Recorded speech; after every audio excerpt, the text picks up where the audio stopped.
Welcome back, Skylanders fans! Well, it's been a few months since I've done my Skylanders Giants video game update, and in the last one I interviewed the Skylanders game executive producer. Now if you're a Skylanders fan like myself, then this video is for you, and if you haven't been keeping track of any Skylanders news, then prepare to get excited.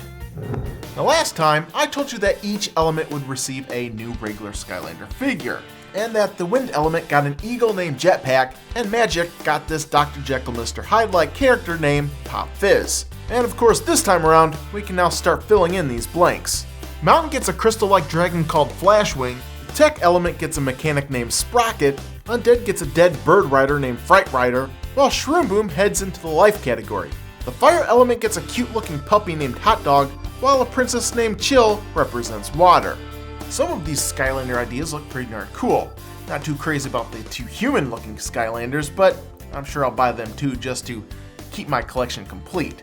Guys like Pop Fizz, Hot Dog, and Shroom Boom, on the other hand, look like they'll be home runs and probably hard as hell to find in stores when they're released. Well, unless they suck like Boomer here, then you'll be able to find them just about everywhere.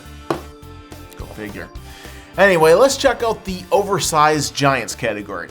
Of course, we have Tree Rex representing life, and now joining the mountain element is a knight made out of rock called Crusher. A robot named Bouncer joins Tech, a big eyeballed monster called Eyebrow joins Undead, while Magic gets a genie named Ninjini.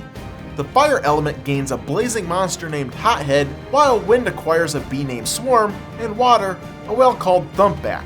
And again, not too crazy about a giant whale and bee, but Eyebrow and Hothead look like they'll be a lot of fun to play.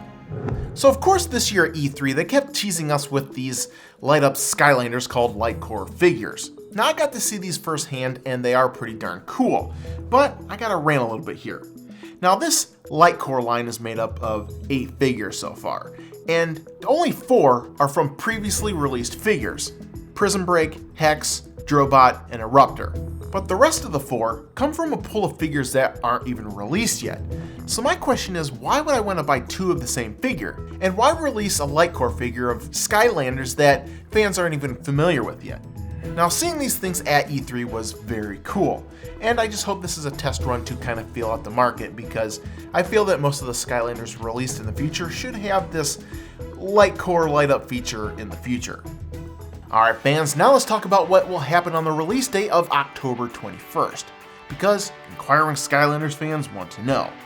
Now console starter kits will contain figures Jetpack, Giant Tree Rex, and a newly posed Cinder, while the 3DS version swaps out Jetpack with an exclusive red Pop Fizz. And in some more juicy news, other figures coming out the exact same day are figures like Chill, Flashwing, Fright Rider, Pop Fizz, and Sprocket. And from the Giants, we'll include Bouncer, Crusher, Hothead, and Swarm.